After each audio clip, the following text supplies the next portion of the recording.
El análisis de la actualidad local e internacional, de la mano de Oenir Sartú. Tiempo incierto. En Bajo la Lupa. Oenir Sartú, ¿cómo le va, señor? Muy ¿Cómo bien, anda? Muy bien, buenos días.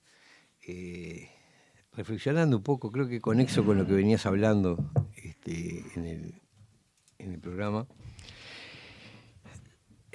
sobre formas de la política, pero no de la política en términos electorales. Es decir, sí incluye lo electoral, pero la política es mucho más que lo electoral, ¿no? Es decir, cuando vos ves lo que pasa en las redes sociales, la mayor parte de lo que se discute en las redes sociales, de lo que se intercambia, tiene contenido político, porque tiene que ver con la forma en que vivimos en sociedad.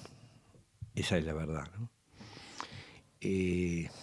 Estos días, bueno, mirando la agenda de temas de que se ocupan nuestros medios formales de comunicación y nuestro sistema partidario, nuestro sistema de partidos y nuestro sistema parlamentario, te quedas helado, ¿no? Porque las noticias son que fulano denunció, que Mengano dice que por qué no denunció antes, que Perengano dice que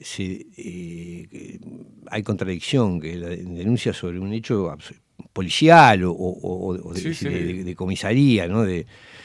Que si le pegó, si no le pegó, si la tiró, si no la tiró, si la abusó, si no abusó, si el diputado Olmos volvió al cargo porque lo había denunciado su suplente, si el otro, si Orsi agredió o no a la transexual, y si Romina Celeste denunció acorde o no, y por qué no lo hizo antes. Y que acá Bueno, la figura de la fiscal a cargo del caso. La fiscal diciendo que la víctima nunca miente. Sí. Es decir, es un nivel. Y después las noticias complementarias son las encuestas, ¿no? las estadísticas. Bueno, que si Cose subió tantos puntos, que si Delgado no sé qué, si Rafo bla, bla. Entonces vos decís,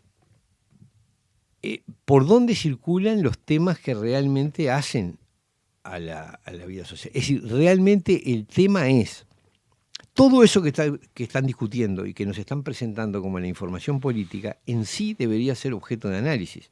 Es decir, ¿es esto lo que realmente determina nuestras vidas? Es decir, ¿sobre esto es lo que tenemos que discutir o hay otros problemas que nos estamos perdiendo porque estamos pendientes de estupideces o de noticias menores, de cuestiones absolutamente menores, ¿no?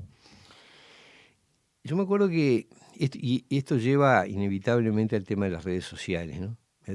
Me acuerdo que Humberto Eco decía, tenía una visión muy pesimista sobre las redes sociales, porque decía que le iban a dar difusión a estúpidos que antes no llegaban, a gente sin ideas, que él usaba un término, no me acuerdo si era imbéciles o estúpidos, Sí. un término duro, o idiotas, no me acuerdo, que antes no tenían acceso a la difusión pública de su pensamiento.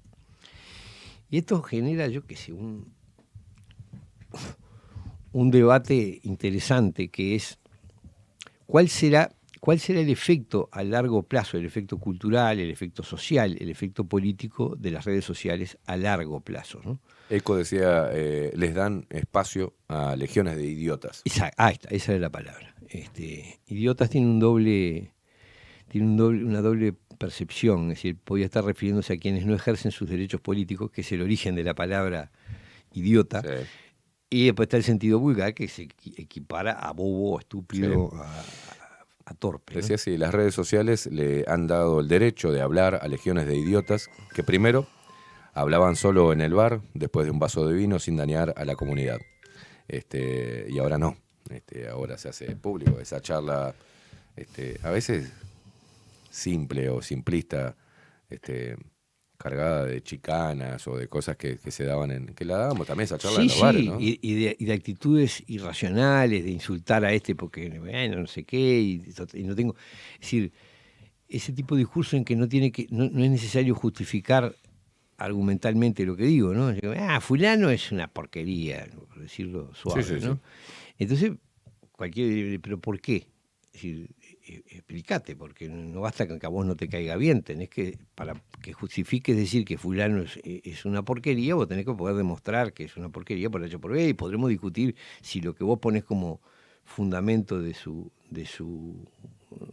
la crítica es fundado o no es fundado, son otras historias. No, me ha pasado que es lo que se resalta o qué es lo que resalta la red o qué es lo que la gente quiere encontrar en una red, por ejemplo, como Twitter. Me ha pasado criticar un posteo de un político y ahí sí me meto cuando dicen una mentira o cuando se olvidan y un comentario, por ejemplo, a un político y la ley número tanto que promulgada en el 2020 y recibe un like, muy poca vista, pero si digo, pues usted es un imbécil y es un mentiroso de mierda.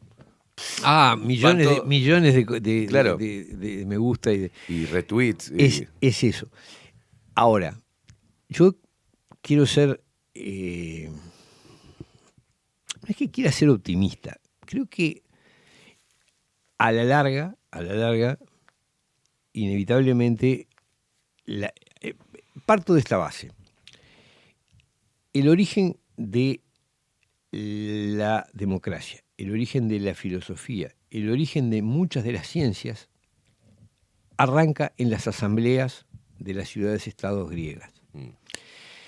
¿Por qué? Bueno, porque los ciudadanos se reunían en la asamblea, no eran todos, obviamente, pero un número importante de individuos de la sociedad se reunían en la asamblea y discutían los temas comunes.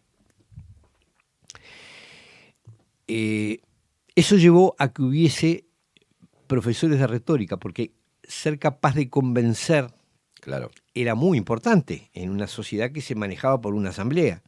Entonces, digamos, los jóvenes con aspiraciones contrataban profesores que eran los sofistas, que eran gente como Aristóteles, para sofistas es una cosa, Aristóteles después, pero en definitiva, ¿qué eran? La mayor parte de los que hoy consideramos filósofos griegos eran profesores de retórica, eran individuos que se ganaban la vida enseñándole a los jóvenes a argumentar y a discutir. ¿Qué pasa? Cuando vos desarrollás la capacidad de argumentar, empezás a ordenar el pensamiento, Claro. a clasificar las ideas, y eso te lleva a profundizar. Entonces, ¿cómo surgieron tanto las ciencias naturales como la filosofía, como la política, como la conocemos hoy? Y surgieron a partir de esas asambleas, y el desarrollo del pensamiento fue a partir de individuos que se dedicaban a enseñar a discutir, a enseñar a argumentar. Claro. Profesores de retórica, en definitiva.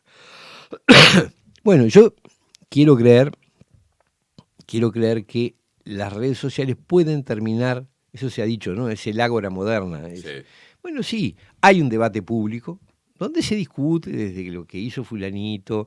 Por supuesto, hay infinidad de comentarios que son meros insultos, otros que son simplemente el posteo de una foto del no sé qué, con un paisaje atrás, o con una ropa no sé qué, o la comida que vas a comer. Es decir, hay una enorme cantidad de comunicación que no aporta mucho, ni al pensamiento, ni a la vida social, pero hay, con muchos inconvenientes o defectos, hay siempre un debate sobre temas que son generales, que son de interés general, ¿no? Y tiendo a creer que esto es un fenómeno muy reciente, ¿no? Diría que, y sí, porque prácticamente no hace todavía una generación de que empezó el fenómeno de las redes sociales.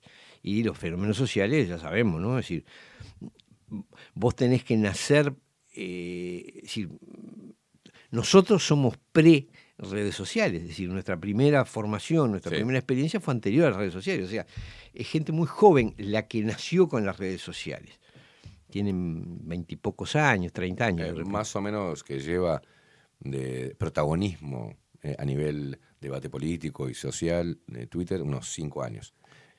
5 años. En el 2019 empezó en esa campaña, se utilizó mucho, se fogoneó mucho Twitter para el debate político. Sí, ¿no? sí. Y para la militancia. Que se haya no sé si universalizado, pero que gran parte de la población utilizara las redes sociales, sí, hará 10 años, 15 a reventar, ¿no? Es decir, y no era, y no era realmente masivo, era todavía en los circuitos, en definitiva, no sé, es muy poco el tiempo para evaluar cuál va a ser el efecto de esto. Y eso es una cosa a tener en cuenta.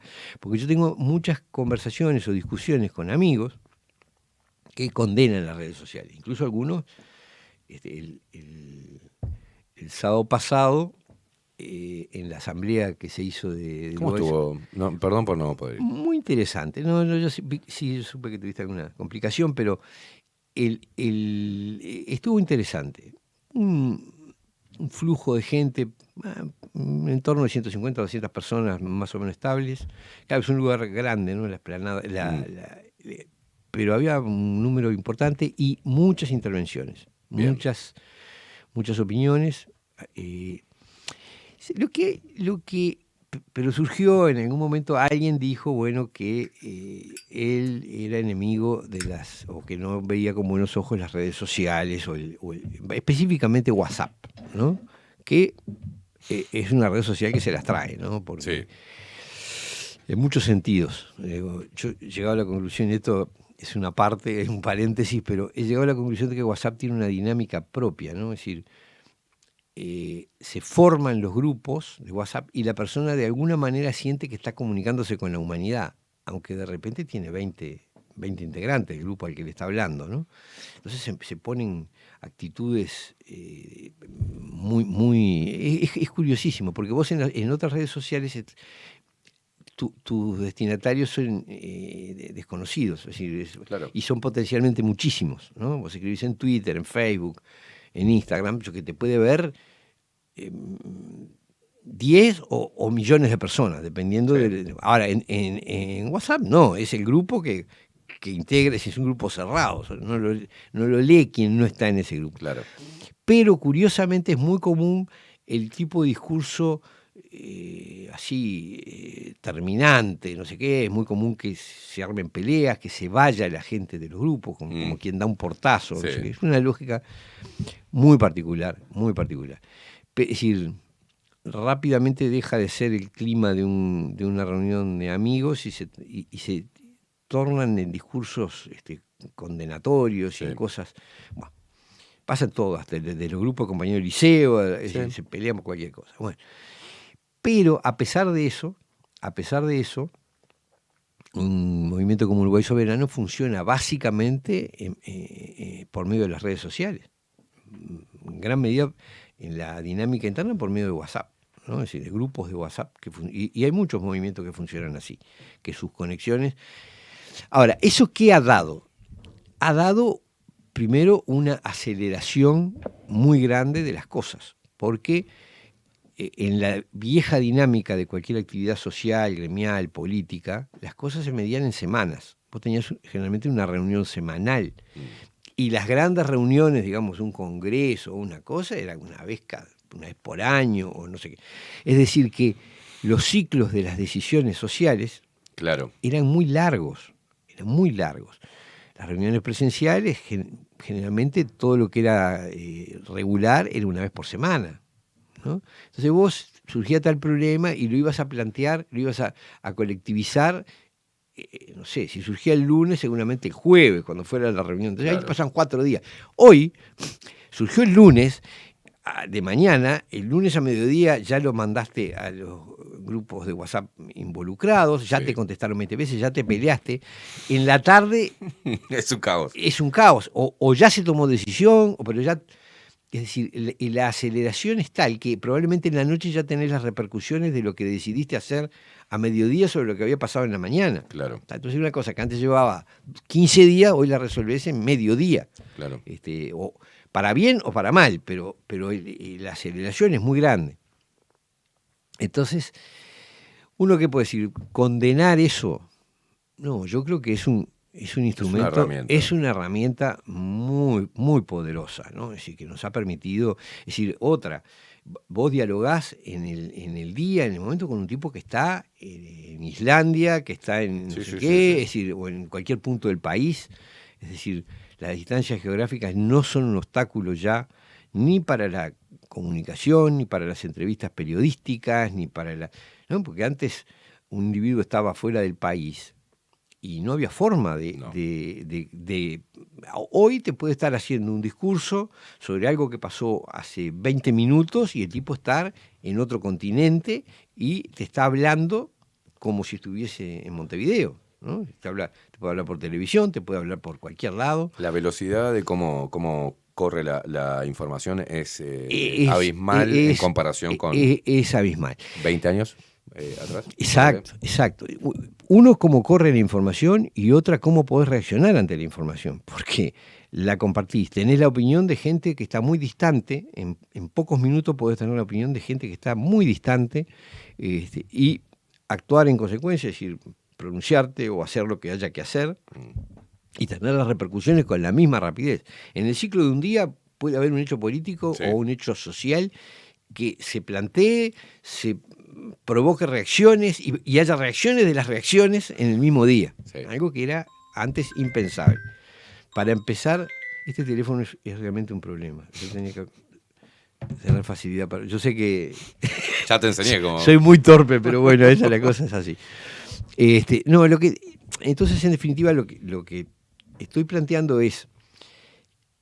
Esto ha marcado una nueva era, está marcando una nueva era, no solo en la comunicación, sino en la vida política. Y no me estoy refiriendo, insisto, no me refiero a la política partidaria ni electoral, me refiero a la vida social. Sí, claro. Con esto incluyo el efecto de los influencers sobre la sociedad, ¿no? Es decir, el tipo o la tipa que agarra y va de pasear no sé dónde y te muestra lo que come, se saca la foto con el mar o la Torre Eiffel o lo que diablos quiera atrás. Que está bien, está libre de hacerlo y es lo menos nocivo. Que tenga relevancia o no. Exacto, pero en definitiva eso también es un mensaje político, porque está proponiendo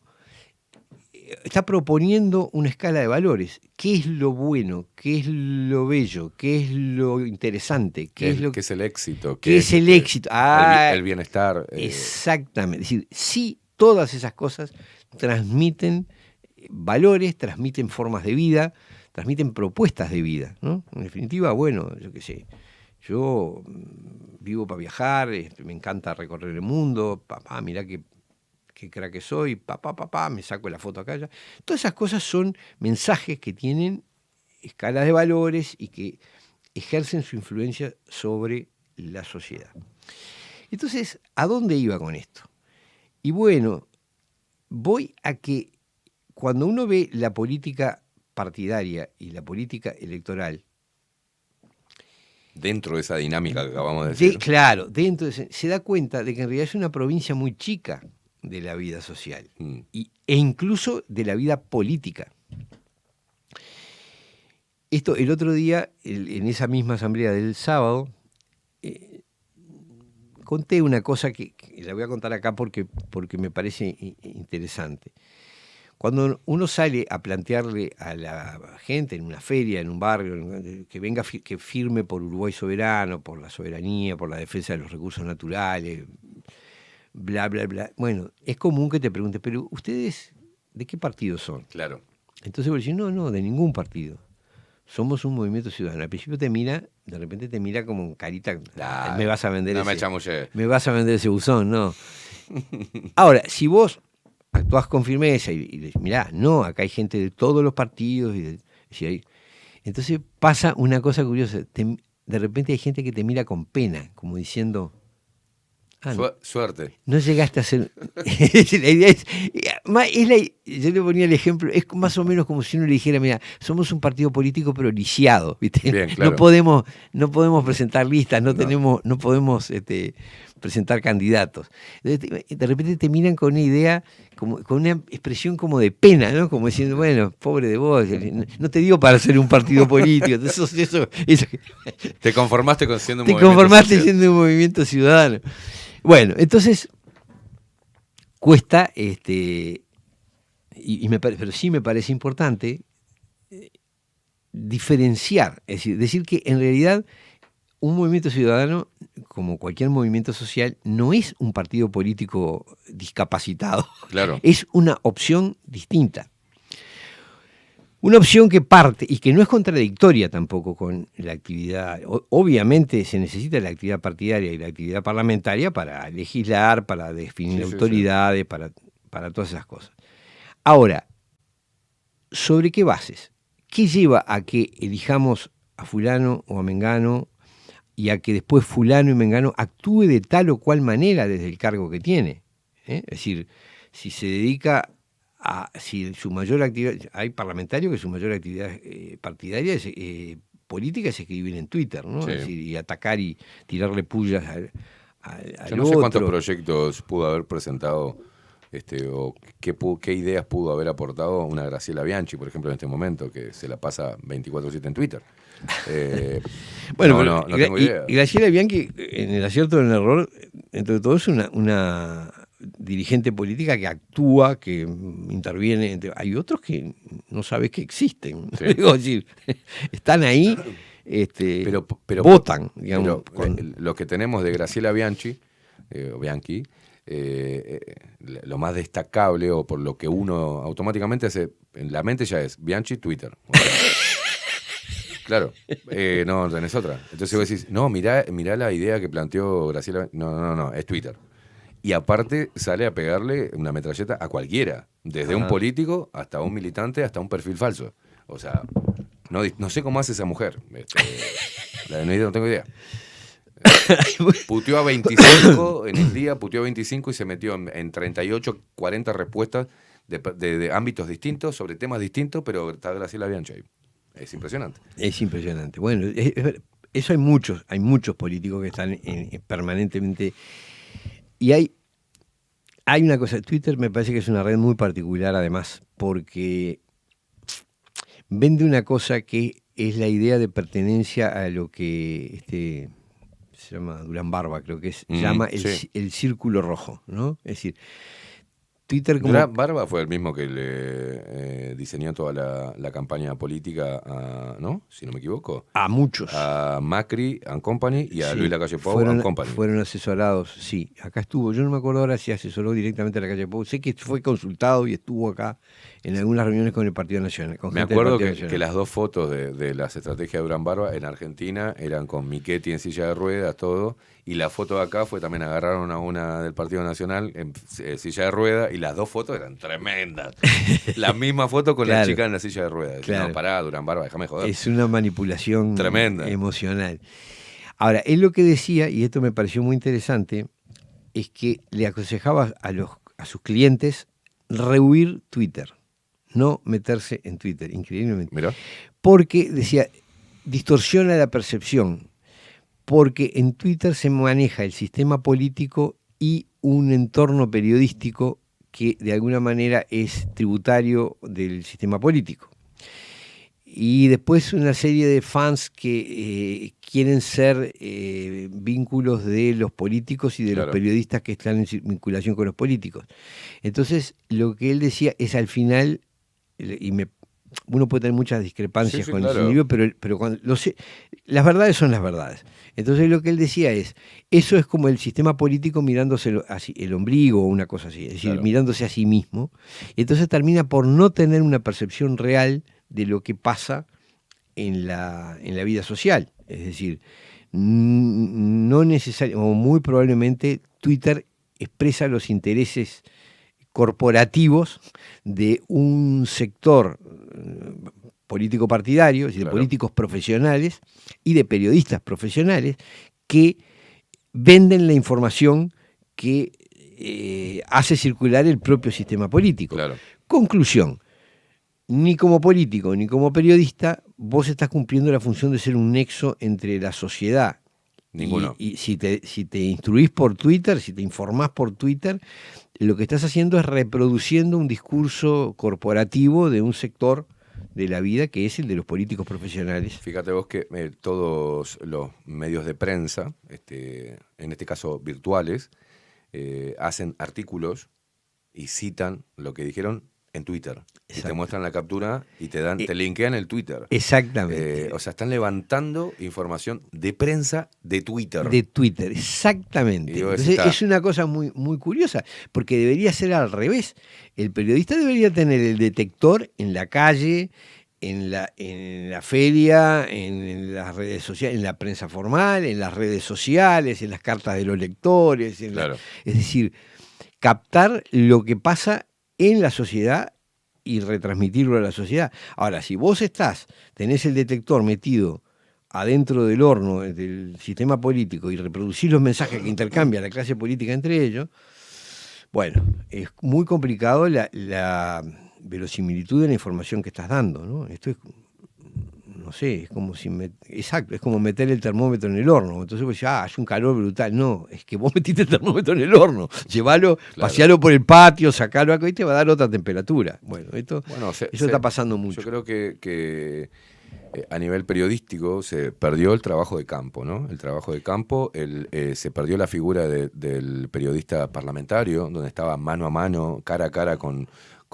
Claro. los legisladores y con la temática. Claro, diaria, ahora vos, ¿no? por ejemplo, en un cronista parlamentario, en un periodista que trabajaba en el Parlamento, vos sabías que lo que el tipo te estaba dando era la temperatura de ese lugar. De ese lugar. ¿No? Es decir, vos no podías esperar una visión sobre No. la percepción de inseguridad en Aparicio Saravia, porque el tipo estaba metido entre el Palacio Un Legislativo. relator. Era claro, Un relator. que es una información válida. Vos Claro. tenés que saber lo que pasa en el Parlamento, pero también tenés que saber lo que pasa en Aparicio Saravia. Ahora, si vos estás todo el día escuchando los chimeríos que se generan dentro del propio espacio, y el periodista ya no es el periodista parlamentario, sino que es Periodista partidario. el periodista, sí, de Twitter, Claro. de lo que chimentan la propia...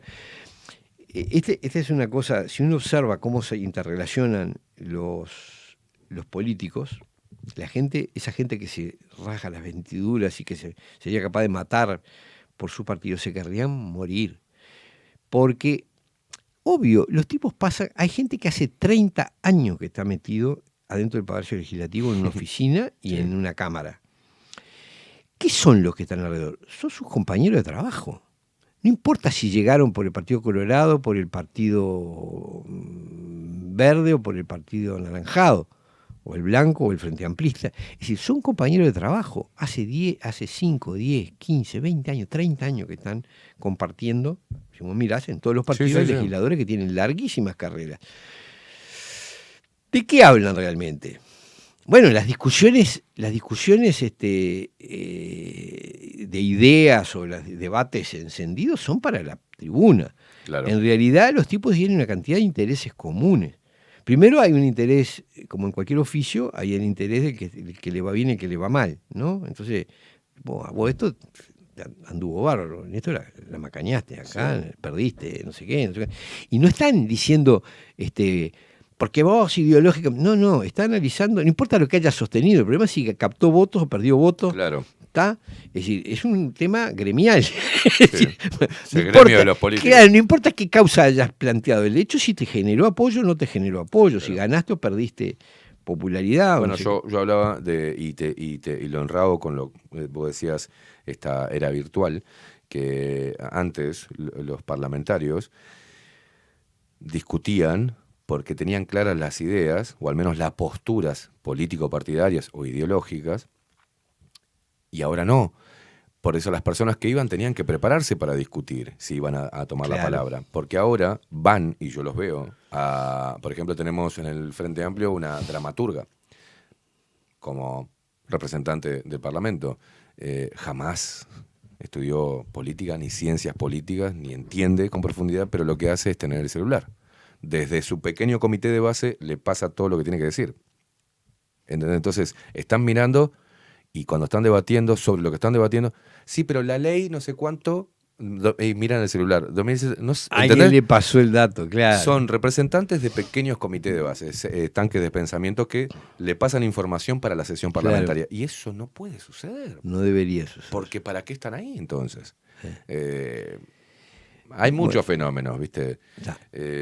Yo creo que la otra vez hablábamos, esto no es lo que estás hablando vos, para que la gente lo entienda, no es denostar la tecnología, porque por ejemplo... No, al revés. Al revés. Aprovechar bien la herramienta. A donde yo quiero ir es a que hoy tenemos los instrumentos para incidir políticamente. Es decir, todos tenemos un canal de televisión, un diario, una revista, una radio nuestra en el bolsillo. Claro. ¿No? Es decir, vos podés transmitir lo que quieras y podés llegar a donde quieras. En algunos casos a donde te dejen las redes sociales, Sí, ¿no? sí, Porque sí, si sí. decís ciertas cosas te bloquean, es decir, pero ahí no es el sistema político, sino que son, esos sí son los, bueno, esto es un tema nada menor, No. es otro tema pero no es nada menor. Hay una profunda insistencia desde el gobierno de los Estados Unidos y desde los círculos que en definitiva expresan al Estado profundo de los Estados Unidos Deep State. y a los intereses económicos más fuertes del mundo, preocupados por la desinformación. Sí. Esto es, lo que llaman desinformación en realidad no es desinformación, sino que es una información que no le conviene al sistema político, al sistema económico, básicamente. Entonces, por eso te digo, claro. Hoy tenés un canal y cosas, pero lo tenés limitado, ¿no? Si decís ciertas verdades o ciertas cosas incómodas, te bloquean, te reducen la visibilidad, o te bajan el video, ¿no? Esas cosas están pasando. Está dentro del programa de la Agenda 2030, pelear contra la desinformación. Sí, bueno, que no te dicen cómo, ¿no? Monopolizar la información. Claro, es decir, exacto. Bloquear todo lo que no sea la información que al sistema le interesa, al sistema de poder económico le interesa que se difunda, y bloquear la que lo perjudica. Y eso lo están planteando como un objetivo declarado, es decir, Sí. con el argumento de que si no la gente se la lleva a cosas, bueno, te empiezan a decir qué es lo que podés oír y qué es lo que no podés oír, qué es lo que podés leer o no y lo que podés ver o no. Bueno, con esa salvedad, a pesar de eso, seguimos teniendo un medio de comunicación a nuestro alcance. Es una revolución incalculable. No, es decir, esto donde estamos sentados y el micrófono forma parte de la posibilidad. Es parte de las posibilidades, porque vos no tuviste que comprar una emisora autorizada por el gobierno, por el Estado, para que te dieran la onda, no, emitís. Exacto, esto es un ejemplo clarísimo. Claro. Esto es un cambio sustancial. Brutal, es decir, la democratización ya no de la información, sino de la emisión de información, de que cualquiera puede emitir. Entonces, esto que decía Eco es la mirada pesimista del asunto. Bien. Creo que está la mirada optimista. Este programa en el cual hablamos tantos acá, no sería posible sin esta posibilidad de las redes sociales, de Internet, básicamente, ¿no? Entonces, ¿cuál va a ser el efecto a largo plazo? Y bueno, sí, vos podés tener la visión pesimista que planteaba Eco, ¿no? Decir, bueno, esto le da micrófono a un montón de estúpidos, de idiotas que antes no tenían acceso. Él tenía dos. Dijo, la televisión ha promovido al tonto del pueblo, con respecto al cual el espectador se siente superior. El drama de Internet es que ha promocionado al tonto del pueblo al nivel de portador de la verdad. Y ese es un problema, lo que decía. Claro, es la visión pesimista, ¿no? Porque ¿cuál es la alternativa? O una de las patas del asunto, que es cierto. Claro, pero además la pregunta es, ¿quién asegura que el medio formal de comunicación no le da cámara al tonto del pueblo? O sea, vamos a entenderlo. De hecho, lo hemos visto en pandemia, ¿no? Por eso, no hay ninguna garantía de que la información centralizada, en definitiva, en manos de un poder económico, porque controlar un canal de televisión implica mucho poder económico o político de las dos o de los dos. Claro. Entonces, no hay ninguna garantía de que el que aparece ahí no sea el tonto del pueblo, el mismo tonto del pueblo que hoy puede opinar en Twitter o en Instagram y está opinando en el canal tal, si es posible por cadena nacional. Bueno, no hay ninguna garantía. De acuerdo, esto no es una visión personal, es un hecho. Porque los medios tradicionales hoy están vivos gracias al dinero de grupos inversores, de holding, ¿no? De inversores y del dinero político e intereses políticos. Entonces, los medios son eso, se sustentan con eso y aparte la pauta oficial, la pauta del Estado, que es jugosa. Tanto, por ejemplo, que Antel le pague a Pettinati la cantidad de guita que le paga con plata del pueblo. Entonces, Pettinati jamás va a ir en contra de su promotor. Y eso es comprar voluntades. Por eso yo soy tan drástico con eso, que habría que implementar un cambio para sanear un poco los intereses de los medios de comunicación. Bueno, y Otra cosa, eso por un lado con respecto al sistema político operando sobre los medios. Sí, claro. Pero también está el poder económico. Es decir, cuando vos ves que empresas de enorme poder económico, ¿ah? UPM, Monte del Plata, Catuel Natí, pagan pautas en los medios de comunicación. ¿Para qué? Si no venden nada al Uruguay. Claro. ¿Vas a comprar celulosa en el almacén? No. ¿Qué te vas a...? Vamos a ir todos al puerto a exportar qué. Es decir, es un mercado muy específico, no tienen competencia, es decir, el puerto de Montevideo es el puerto de Montevideo, ¿qué vas a competir con quién? Pasa también lo mismo con empresas públicas, ¿no? Es decir, Claro. a ver, ¿con quién diablo está compitiendo UTE en suministro de energía Un eléctrica? programa de radio donde tenga yo acá, puedo tener en esta pantalla y sale el cartel de BPS. BPS, sistema. Claro, Y vos decís, ¿con quién compite BPS? No tiene ningún sentido. Bueno, es así, exactamente así. Entonces vos te preguntás, ¿para qué hacen pautas publicitarias? Y bueno, porque es un mecanismo de controlar a la prensa. claro, Y eso opera, porque después la prensa no quiere atacar ni al político que le dio el aviso, No. ni al empresario que le paga la pauta de Claro. publicidad. Entonces, en definitiva, es una coima. Se transforma en una coima, en el cual yo te pago publicidad para que vos no digas esto y lo otro, si no te metas conmigo, no des información ni opiniones que me afecten. Vos fíjate que interesante, porque la otra vez estaba rememorando la vez que me vinieron a buscar para ofrecerme un montón de cosas, cuando en la 30 yo estaba haciendo ruido, vino un representante político, pero vino de la mano de un representante empresarial. O sea, Claro. vino la plata empresarial y la Y plata el interés el interés político. Mm. Y así funciona. Claro. A veces de forma directa cuando estás haciendo ruido, y a veces al medio, cuando se lo hacen al medio, el medio tiene algo que se llama línea editorial.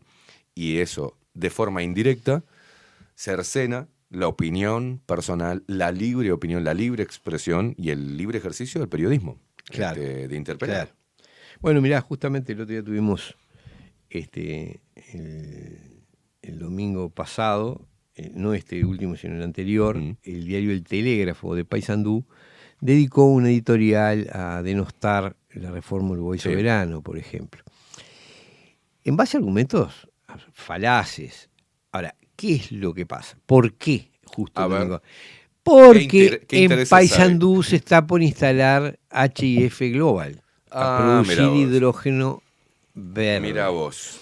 Entonces, ¿qué pasa? Es casualidad de eso, Onir. Totalmente coincidente. No seas conspiranoico. Totalmente coincidente. Entonces, ¿qué pasa? Aparentemente el intendente Olivera está, como suele pasar con los intendentes, desesperado porque esa empresa se instale ahí, Claro. porque le prometen que va a poder conseguir empleo, va a poder dar empleo, porque algún peso requechará por algún impuesto, o por algún derecho, por alguna cosa, por la vía que sea, no sé cuánto. Lo cierto es que está desesperado. Y nada casualmente, el diario más famoso, creo que más famoso Sí, del, de Paysandú. del interior del país, porque creo que es el más antiguo, destina una editorial a atacar la reforma diciendo que si eso triunfa se van a correr a los inversores y no sé cuánto. Entonces vos ahí ves cómo opera. Es un ejemplito muy, muy transparente. Bueno, mirá qué bueno para la gente que está en la... Qué bueno lo que decís, Onir. Y porque para la gente que está ahora discutiendo sobre una supuesta rivalidad y conflicto entre, bueno, Identidad Soberana, en la voz cantante de Salle, y el movimiento Uruguay Soberano, y a mí me cierra todo de que, claro, si uno comprende lo que significa la reforma que está planteando Uruguay Soberano, atenta contra todos los intereses comerciales de muchos medios de comunicación, de muchos políticos. Claro. Termina una joda bastante grande que hay con ese flujo de inversiones, acomodos a políticos y a medios de comunicación afines, ¿no? Ese es el problema.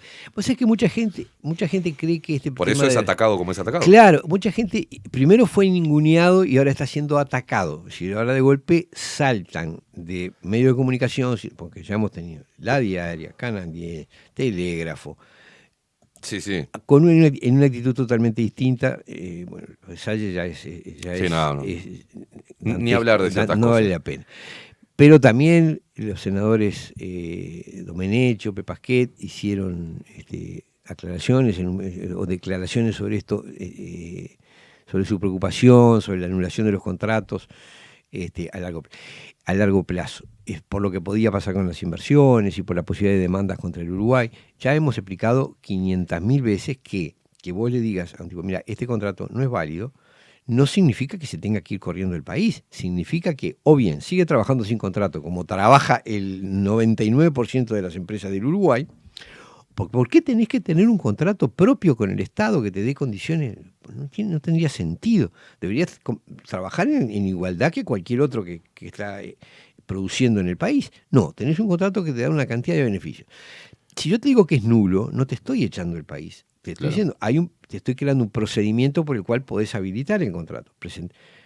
Conseguir que se lo discuta en el Parlamento, que obtengas los votos necesarios y podrás tener un nuevo contrato. Claro. Quizá en mejores condiciones para el Uruguay que las que obtuviste de garrón afirmándolo en secreto. Bueno, pero mijo, esto es lo real. Los contratos le tienen que servir a las dos partes. Claro. No puede ser que sean todas las ventajas para vos. Entonces, bueno, nadie está corriendo. Estamos diciendo que hay que darse la oportunidad de revisar cosas que se firmaron en secreto. Y mucha gente cree que esto es un tema como adjetivo, como que bueno. No, es medular. Es decir, le estás pegando al sistema en su médula. ¿Por qué? Por esto que vos muy bien describías.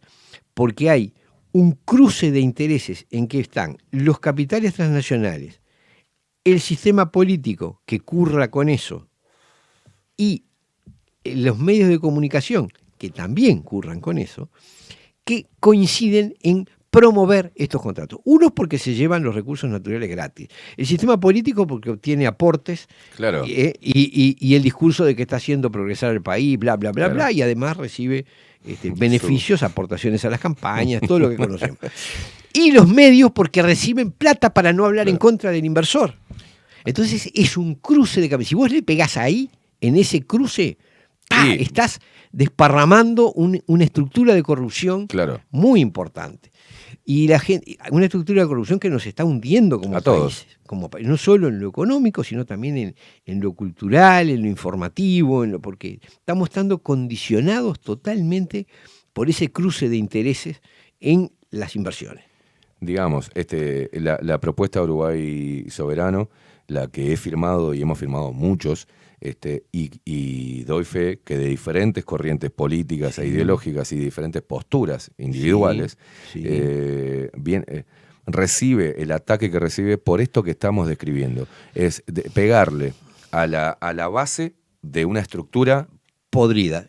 Exacto, exactamente. Sí, y eso es lo que hay gente que no percibe. Creen que, bueno, es una cosa accesoria. No es accesorio. Es ahí se cocina el cosa. Es el cruce del interés económico con el interés político partidario y con el interés mediático de los medios de comunicación. Me llama la atención, hablando particularmente de los medios de comunicación y puntualmente del artículo que sacó el Telégrafo, este simple extracto donde describe y que la gente debe escuchar para entender quién está alineado con esto que dice el Telégrafo. Dice: los objetivos de esta increíble iniciativa, como primero describe toda la iniciativa, son nada más y nada menos que algunas de las principales inversiones extranjeras que han recibido nuestro país y que han sido determinantes para dotar al mismo de la credibilidad y cumplimiento responsables por los cuales es reconocido en todo el mundo. Contra eso está atentando. Es una pomposidad hipócrita. Un discurso pomposo y falso. falso. Porque además hemos dado todo. Y mira cómo estamos. O sea, si realmente esas inversiones fuesen convenientes, pero estaríamos tirando manteca al techo. Porque entregamos el río, la vía ferrocarril, el puerto, la cuarta parte, la mitad de las tierras del Uruguay. Hemos dado lo que no hay y seguimos estando en la llaga.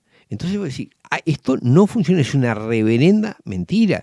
Si nosotros explotáramos bien nuestros recursos naturales, podría ser explotado por empresas que pagaran, primero, que actuaran en sociedad. Claro. Porque si estás usando un recurso público como es el agua subterránea, bueno, estás siendo socio de la sociedad, no podés llevarte todas las utilidades.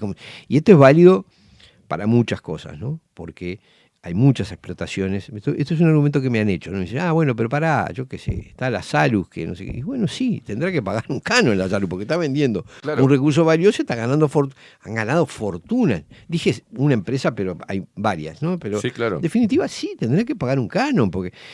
Y si me decís el que planta, no sé, remolacha o azúcar o lechuga o no sé qué, y bueno, sí, habrá que estudiar qué incidencia tiene sobre el agua. Es decir, obvio que es un recurso público y que todo el que lo use tendría que de alguna manera retribuir eso. Ahora, cuando vos lo que haces es perforar el acuífero y poner una manguera que saca millones de litros por minuto, bueno, muchachos, no la podés hacer gratis. Claro. ¿Está? Es decir, no es lo mismo, porque además cuando el que planta lechuga paga impuestos, hay un tipo que las vende, hay un intermediario, hay todo un mercado. Este agarra, saca los que hacen celulosa, los que hacen, lo van a sacar por zona franca y se lo llevan. Es decir, no hay nada de desarrollo productivo del Uruguay. Eso es lo que tenemos que tener muy claro, ¿no? En esta línea, Onir, la gente tiene que ser consciente de que el grupo, lo decís siempre, ¿no? Pero de los más famosos, grupo Vanguard o Vanguard, como quieran llamarle, sí. BlackRock, hoy tiene sus grupos de inversión y sus nuevas ideas dentro del Banco República. Para algunas, o sea, está trabajando con un sistema de inversiones seguras e innovadoras dentro del Banco República. Mirá vos. ¿Ah? Ayer estaba leyendo eso. Entonces, no nos olvidemos que el Banco República sale de garante para un montón de cosas de estos proyectos de inversiones en nuestro territorio. Entonces, no es casualidad si seguimos la ruta del dinero. Entonces, por algo en este caso se crea el Ministerio del Interior para avalar y sellar todo este tipo de extractivismo que nos perjudica. ¿Te referís al Ministerio de Ambiente, perdón? ¿Qué dije? Sí. Ministerio en Interior. Perdón, Ministerio de Ambiente. Sí, perdón. Sí.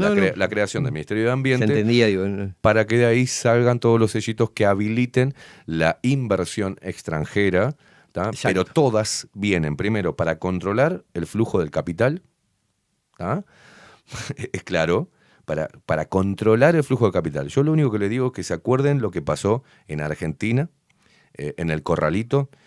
No se olviden que si esto sigue así, le estamos cediendo el poder a estos grupos de inversión. Atención los liberales, porque es ahí cuando los liberales me empiezan a putear en tu columna, diciendo que no podemos decir lo que decimos porque cercenamos la inversión. No. Una cosa, acá nos está diciendo que no queremos inversiones. Claro que sí, siempre hubo. Yo estaba a Facu, le estaba mostrando un discurso de Valle, donde dice, las inversiones extranjeras. Dice, nosotros tenemos Antel, ¿pero de qué dependemos? ¿El satélite es nuestro? No. ¿Los equipos que hablamos por teléfono, los hacemos acá? No, son Siemens.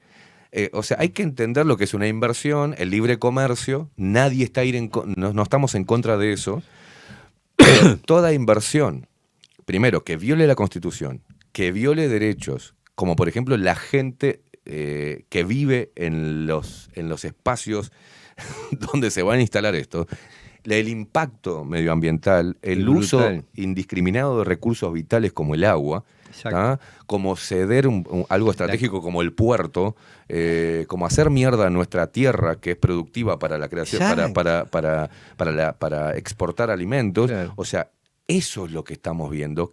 Bueno, ni que hablar con la vida humana, porque también comprende un contrato secreto de Pfizer, de medicamentos no aprobados. Que no sabemos ni qué diablo estaban inyectando. Entonces, esto es muy amplio. Muy amplio.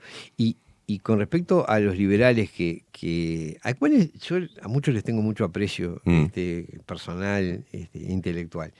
Pero hay una cosa que es evidente, es decir, si vos pretendés ser liberal, tiene que haber igualdad de condiciones para invertir o para comerciar. Ahora, si vos venís con un contrato que te crea condiciones absolutamente diferentes a la de cualquiera que va a producir en el Uruguay, porque es absolutamente diferente. No pagás nada, no tenés ningún control.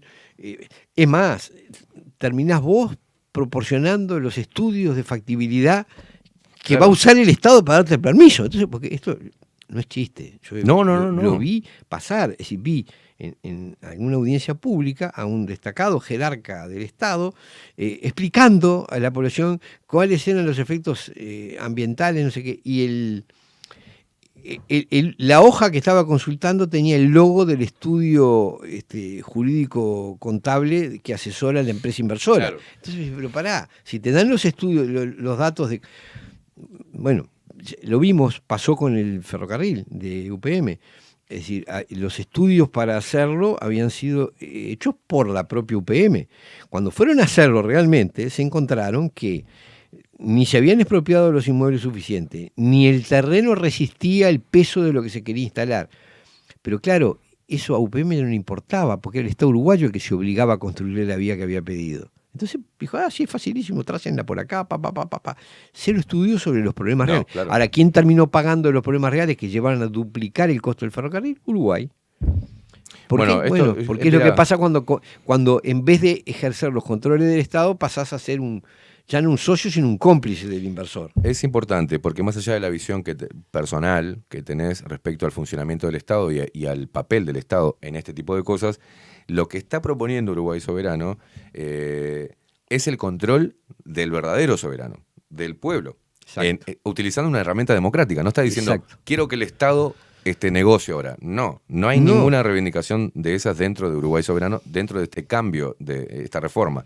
Solo lograr una reforma que genere el ejercicio de contralor del pueblo, con sus representantes, sin ser anarcos, sin ser ideológicamente pro-Estado, sin escupiendo inversiones que pueden llegar a inyectar a la economía local. Nadie está hablando de eso. Está muy bien eso, porque en realidad, bienvenida sea una inversión que venga a generar riqueza.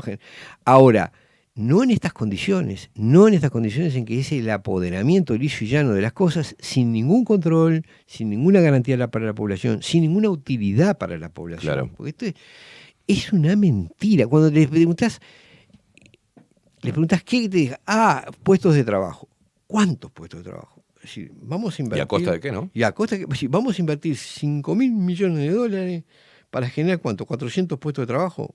¿Cuánto nos cuesta cada puesto de trabajo? Es una locura. Mira, la gente que está escuchando de diferentes partes, hay muchos argentinos que escuchan el programa, que quizás no te conocen, sí. Pero la otra vez subimos un video donde el contrato de UPM, cuando este gobierno asume, Luis Lacalle Pou era un ferviente opositor a los contratos de UPM y salió de la boca del actual presidente, siendo oposición, decir cosas como que el contrato era una entrega de la soberanía. Perfecto. Uruguay Soberano hizo una edición de video que está preciosa, pero subimos y estabas. Se reunieron con el presidente vos, Salle, Luz, Vega. Sí. ¿Por qué? Porque dentro del contrato UPM había un artículo número 7 donde en caso de... nombraba un montón de cosas que puede ser de huracanes, ¿no? Decía de pandemia, ¿tá? Era un momento donde estaba el famoso COVID-19, donde obviamente... Recién declarado, donde el Estado debería priorizar las fuentes laborales, la salud de cada uno de sus habitantes, o sea, de sus compatriotas, y tenía la potestad, Luis Lacalle Pou, con ese artículo número 7 de ese contrato, en detener. ¿Pero por qué era detener? Suspender el cumplimiento del contrato. ¿Pero por qué era? Porque el contrato requería derogaciones estatales para la construcción de muchas cosas de esta planta, que esa plata del Estado, que la plata de todos, podía haber sido derivada a evitar el impacto fuertísimo en la economía, en puestos de trabajo, se podía haber llevado hacia otro lugar. El presidente actual, antes opositor a este proyecto, ¿tá? A este contrato, habilitó y siguió su marcha. Y la plata pública fue hacia ahí. Sin duda. ¿Ah? Y la construcción no se detuvo ni un día. La construcción tanto de la vía como de la planta siguieron.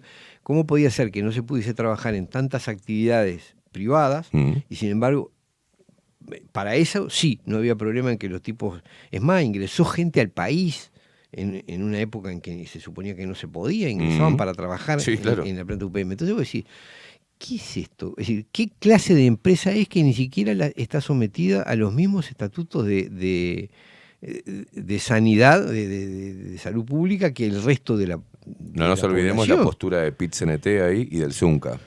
Bueno, ese es un capítulo muy penoso, muy penoso. No nos olvidemos su postura. Es un capítulo muy penoso. Eso es un ejemplo de corporativismo, ¿no? Es decir, cuando a la cúpula directriz, tanto del sistema político como del movimiento sindical, le conviene hacer ciertos acuerdos. ¿Por qué? Porque le genera o más votos, o más afiliados, o más trabajo, o más esto. Entonces, no se está mirando el interés general del país, sino que se está mirando la chiquita. Es decir, el Zunca va a meter ahí tantos trabajadores. Entonces no sirve. Pum, dale. Y no nos olvidemos, pero es objetivo, ¿no? Pero no nos olvidemos cómo se financia, o cómo se financió toda la vida el PIT-CNT, que en una de sus formas ¿cómo es? De solvencia económica o sus mecanismos uno era donaciones y estaba sin personalidad jurídica. No sabíamos donaciones de quién, de quiénes, cuánto era el monto, ni nada por el estilo.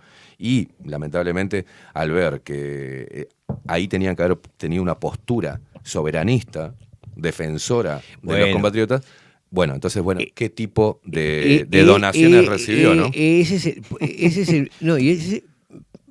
Además hay una cosa muy clara, es decir, el PIT-CNT recibe enormes fortunas por la simple aportación mensual de sus afiliados. Entonces, si mete 2.000 o 5.000 afiliados más, es una papa. Sí. Entonces, pero ¿qué pasa? Que puede terminar habiendo una contradicción, además de la conformidad político-sindical que genera, porque si vos conseguís si hay más fuente de trabajo, tu liderazgo queda consolidado. Termina siendo una lógica bastante parecida a la del sistema político. Ahora, ¿qué pasa? Claro. Y lo único que en vez de medirse en votos, se miden afiliados. Se miden afiliados. Entonces, ¿qué es lo que si uno escucha el discurso histórico del PIT-CNT, siempre ha planteado que como trabajadores tienen que mirar por el interés general del país, de la sociedad? ¿Por qué? Bueno, porque el trabajador no solo le importa el salario, el trabajador le tiene que importar la educación de sus hijos, le tiene que importar la salud de la población, le tiene que importar cómo se va a jubilar cuando le toque jubilarse, le tiene que importar la seguridad. Es decir, inevitablemente una organización sindical tendría que mirar el interés general, y una de las cosas fundamentales es el bienestar del país, su capacidad de mantener una economía sustentable a largo plazo, porque vos podés generar una sensación de prosperidad bárbara regalando todo lo que tenés. Entonces, por unos días te entran, yo qué sé, en este caso, metimos 5.000, 4.000 trabajadores en la construcción de la planta del ferrocarril. ¡Qué bárbaro, qué maravilloso! Sí, pero ¿eso cuánto dura? 2 años. Después de 2 años vuelven toda la miseria, no quedó nada y entregaste el ferrocarril, la vía, la planta, el agua, la tierra. Bueno, ahí es donde me parece que el movimiento sindical no está mirando verdaderamente el interés profundo de sus afiliados, sino la cuestión demagógica, la de que te consigo trabajo por este año, si te doy una changa para que te revuelvas, cuando en realidad se están regalando recursos que podrían hacernos vivir muy bien a muchas generaciones de uruguayos hacia el futuro. No nos olvidemos que también el factor político, alineado obviamente al Frente Amplio, que en la toma del preproyecto de inversión y demás, estuvo también el PIT-CNT, sentado en la mesa chica, junto al Frente Amplio y la finlandesa, ¿no? Sin duda. No hay duda que en ese cruce de 3 intereses también está el interés sindical, que es una modalidad del interés político también, ¿no? Porque en definitiva es una estructura que expresa políticamente a la población, a un sector de la población. También, por supuesto, hay cámaras empresariales que se benefician de eso, los forestadores. Hay intereses particulares que se benefician. Ahora, el interés general del país en ese tipo de negocio no está contemplado. No está contemplado.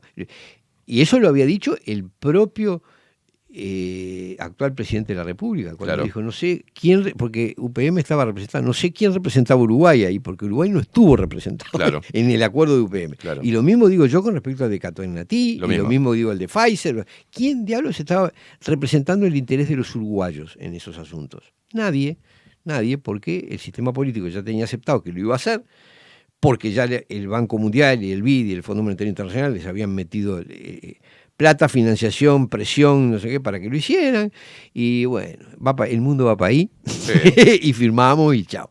Bueno, y esto es lo que, de alguna manera, esto es política. Esto es la verdad. Esto que estamos hablando para Sí. mí es lo esencial de la política. Es qué caminos estamos adoptando para nuestra vida futura, la vida nuestra, la de nuestros hijos, la de nuestros nietos, porque esto es a largo plazo. Es decir, uno hoy está, mañana no está, pero nuestros descendientes quedan y van a heredar todo esto que estamos generando, ¿no? Sí, sí, claro. En línea paralela, todo lo que venimos también hablando y lo que seguiremos haciendo, hay que preparar la mente del ciudadano para aceptar estas cosas sin interpelarlas. Y hay un factor cultural, educativo, Clave. todo va de la mano. Clave en esto. Es cómo empezamos. Entonces, tenemos los medios. Es decir, parece que no, pero tenemos las redes sociales. Tenemos las estructuras partidarias, que mal o bien, lo que pasa es que si uno se limita a decir, bueno, tengo a Pepito y Juancito, ¿cuál es más malo? ¿Cuál es menos malo? Juancito. Bueno, así no vamos a lograr. Al decir, Team Marí de Dopingüe no podemos No, votar. claro, porque en definitiva lo que hace el sistema es promoverte dos candidaturas que más o menos digan lo mismo, de un partido y del otro, y al final van a hacer lo mismo. Bueno, esto empieza por una reacción que es interior de cada uno, decir, bueno, ¿a dónde estamos yendo? Claro. Y eso para mí es la verdadera política. No esto que se está presentando en el sistema formal de comunicación y en el sistema formal parlamentario como política. Es decir, si las discusiones van a ser sobre cómo se portó Orsi con el coso, qué hizo Penades con el coso. Sí, son temas que tendrá que resolver la justicia, pero no son temas políticos, No. son temas personales, penales, lo que quiera, pero no depende la vida del país de ese tipo ni la del país ni la de nosotros mismos. En el fondo estamos actuando como chusma. Eso es competencia del Poder Judicial y no de la opinión pública sobre qué. Bueno, en fin, esto es lo que digo. Y no nos olvidemos que tenemos mucho más poder del que creemos. Mucho más. Primero por el número, segundo porque hoy existen las redes que te permiten comunicar mal o bien, te permiten comunicarte con otros y transmitir cosas que antes no podías. Y existen espacios de libertad de expresión como este, por ejemplo. Mira, yo ayer justo hablaba, Onir, y ya te dejo, ¿no? Porque te tenés que ir. Sí, me tengo que ir. Justo ayer hablaba y decía, para mí es muy difícil mantenerme en este medio. Pero no lo hablo de la victimización, lo hablo a nivel consciente. Digo, muchas veces me pregunto, ¿para qué hago esto? Viendo todo lo que es alrededor, ¿no? ¿Por qué no me dedico a, yo qué sé, ser representante de bandas, armar toques de música, dedicarme a hacer un estudio de grabación y me salgo de esto, de estar acá teniendo la posibilidad de tener estas charlas? Y esta charla no es más que una de las que hemos hecho, pero creo que es lo que me mueve a seguir acá y manteniendo el boliche abierto para que sigamos metiéndole a esto, porque hoy es esto, mañana va a seguir otra cosa y vamos a ir atacando todo lo que veamos que realmente es nocivo para nuestro país, para nuestra gente, que son nuestros compatriotas, porque es así, vivimos todos y estamos todos involucrados en esto, las futuras generaciones, remarcar el mal que nos están haciendo y el robo indiscriminado a cara descubierta del sistema político junto con las corporaciones transnacionales, así que suscribo. hay que seguir. Gracias, Onir.